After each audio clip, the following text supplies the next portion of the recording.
Daniel Pédoussat, bonjour. Vous êtes Bonjour. Professeur d'histoire sur Pamiers. Vous avez participé à la conférence des enfants de Serres et de Montaigut jeudi dernier à la communauté d'Aglo de Varilhes. Et pourriez-vous nous présenter l'association Les Enfants du musée du Château de la Hille, dont vous êtes membre du bureau et secrétaire adjoint? Alors, il faudrait commencer par les années 2000, où les anciens enfants du château se sont retrouvés, justement en 2000, au nombre de plus de 50, pour installer à l'ancien château, ou à côté, une stèle qui leur rappelait les moments qu'ils avaient passés dans ce château de la Hille. Et puis, ils sont revenus plusieurs fois, avec des contacts nombreux, avec la population de la Hille et du village. Et donc, plusieurs personnes nous ont dit, mais pourquoi vous ne feriez pas quelque chose en souvenir de cette période? Oui. Et donc, à partir de 2005, une équipe s'est constituée. Moi, on m'a intégré parce qu'avec mes élèves, je venais depuis longtemps au château de la Hille, que je trouve particulièrement intéressant. Et donc, on a créé une association et on a recherché tous les documents qui pourraient être intéressants par rapport à la vie de ces enfants au château.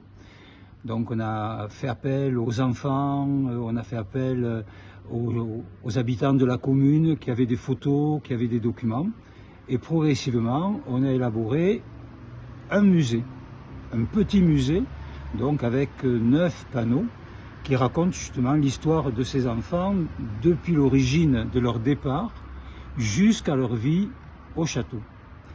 Et ce musée a été inauguré en 2008, ou en 2007, pardon. 2007. Et ensuite, on a dit, ce musée, il faut le faire vivre, forcément. On ne va pas installer un musée pour fermer la porte. Et donc, une association s'est créée, qui a été inaugurée, en quelque sorte, au mois de janvier 2008. Et depuis janvier 2008, donc, il y a une association du musée des enfants du château de la Hille, dont les buts sont multiples. D'abord, c'est faire vivre ce château. Oui. Et en faisant des visites guidées à destination surtout des enfants. On voudrait que les collégiens, enfin que les enfants des écoles primaires, que les collégiens, que les lycéens viennent à ce château de la Hille pour connaître cette histoire vraiment extraordinaire. Ensuite, le deuxième but de l'association, c'est de tisser les liens avec les anciens enfants, donc qui sont de moins en moins nombreux, on peut l'imaginer. Il en reste quelques-uns ? Parce que ces enfants, aujourd'hui, ils ont 90 ans, et même plus. Et donc, beaucoup sont décédés. Et le troisième but de l'association, c'est de tisser des liens avec les associations mémorielles de la Seconde Guerre mondiale.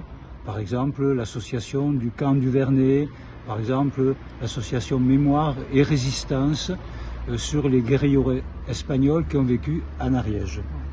Voilà comment l'association s'est créée pour faire vivre ce musée qui se trouve à Montaigut-Plantorel. Très bien. Donc vous êtes une quarantaine de membres adhérents à cette association et depuis 2008, je crois qu'elle vit bien. Il a fallu voir cette conférence pour s'en apercevoir puisque la salle de Varilhes était pleine. Et je vous remercie pour votre collaboration. Et puis rendez-vous au château de la Hille. Au musée qui se trouve dans le village de Montaigut-Plantorel, dans la bibliothèque. Dans la bibliothèque. Merci Daniel Pédoussat. Avec plaisir. À bientôt. Allez.